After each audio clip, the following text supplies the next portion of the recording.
Hello guys, với nan video chuan in vlog toy te karon nei dona bazar kalanga art te kalenga helma art san siam dan vel karon tilang dona ni tuna chuan bazar kal phodang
tihan bazar kan thleng towa aran zorna angkal dona ni ka shitlang dewa ka tong hi ta shi om mai theya min lo she thiam don nia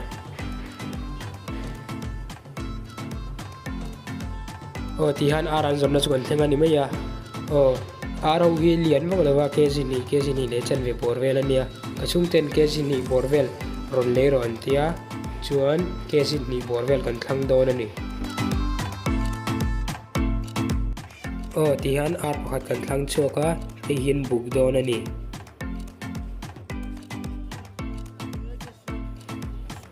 hi kg ni le gram za sumruk pangania hi kan lei don ani kan ar le kha kan puat tir ngala avun an lipa an ne so khop mai ar pu hi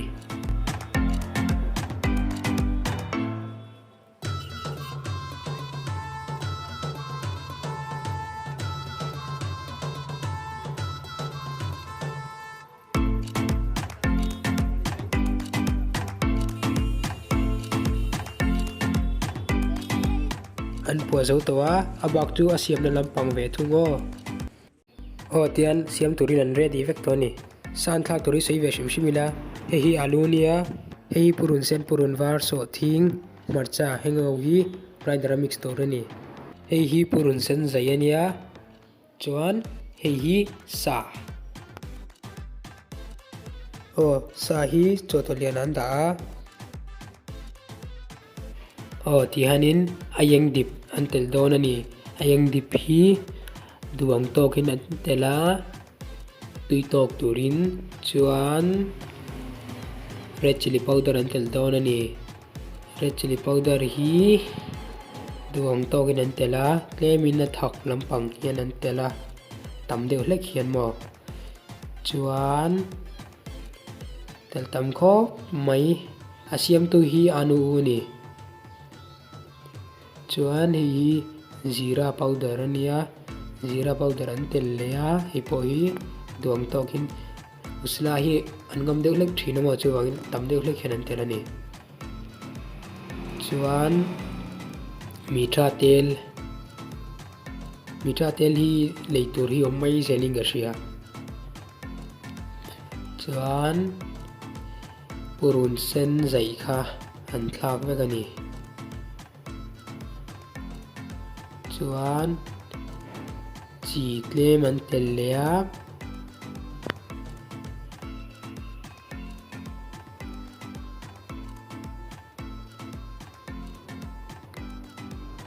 hi an mix ani thadawin hi mix that paule atui tinga chuwangin thadawin an mix ton ni hei an mix thato khop mai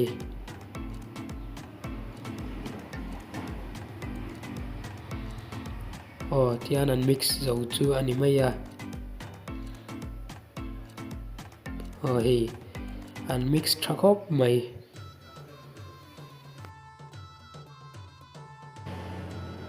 tihanin suan kanga tel kan leileka hei hi kan ngak sadon ani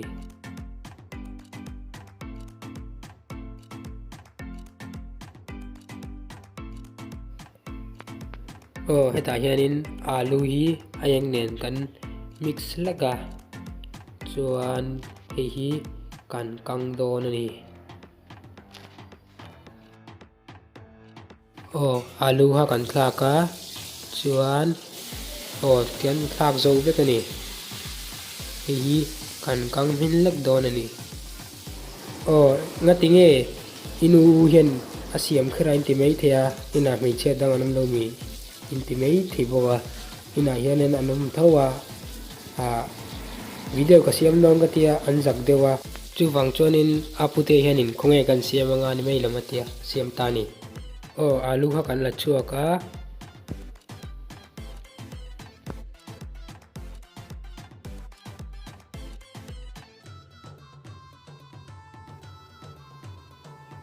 kan la chuak zo vek to ni tihain tel sa kan sa mix kha kan thlak zo vek ani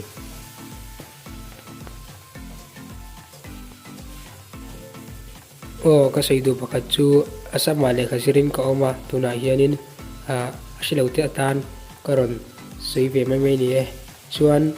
video masalam pang kablok na khanin ka chen na vel karon tilanga inla en lo ni chuanin link description aka da khawain en lo ka chuan min lo va en sak don ni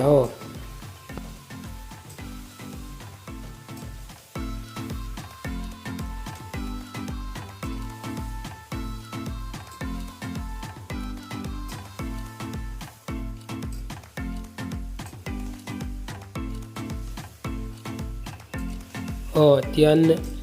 reife hi an chok charchara hi cho that paule masala khain mix tha atui du bik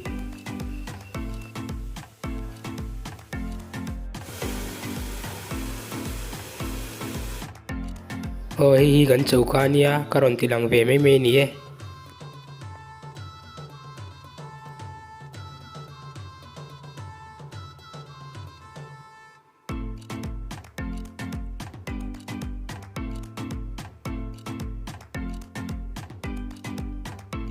hi so thin purun var purun sen marcha tivel ka kan mixer grinder chuan hi kan la chuak ani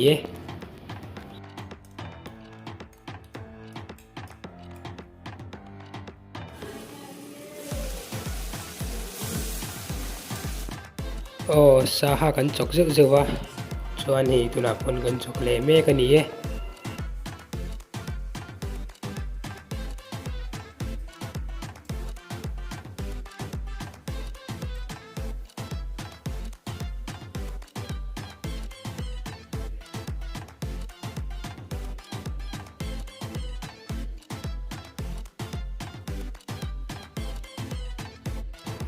kan thil mix lak chuaka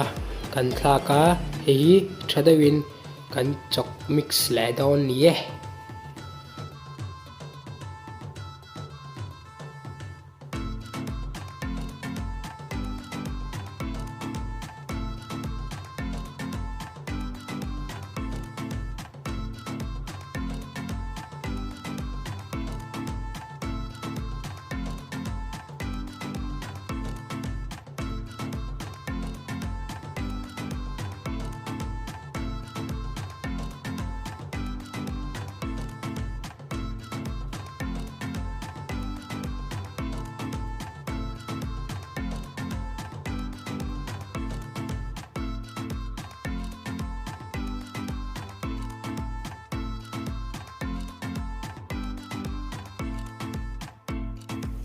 alu kan kha kan thla ka ni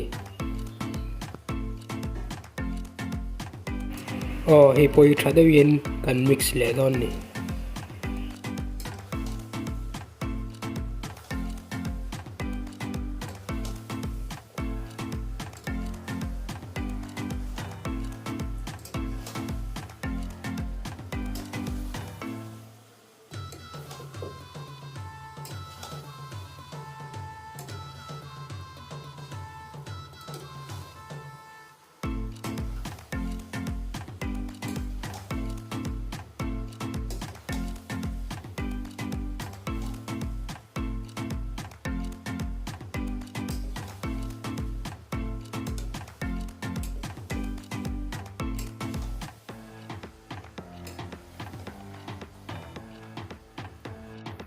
tihanin tui kan le lek anga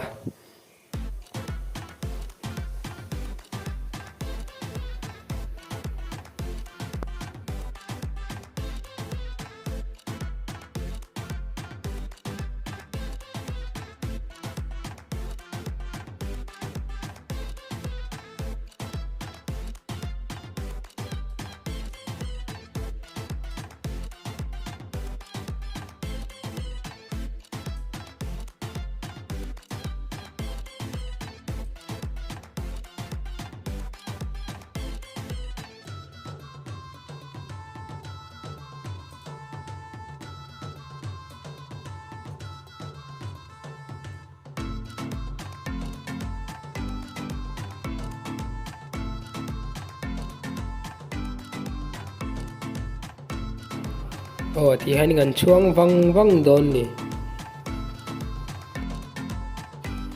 tihanin amin towa thak thing powder kan telani thak thing dip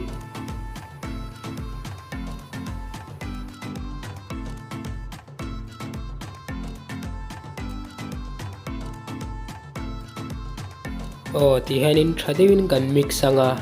chuan kan thil siam chu azawani mai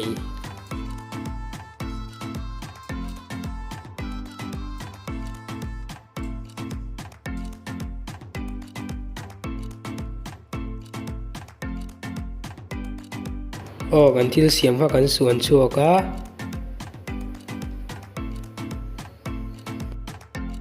tui hmelin diem comment lama khan lo soi trau don ni tuna hianin kan video siam po hi du tok mai la video dang en mule trau don ni mang tra ve ko le lo dam tlang zel don nia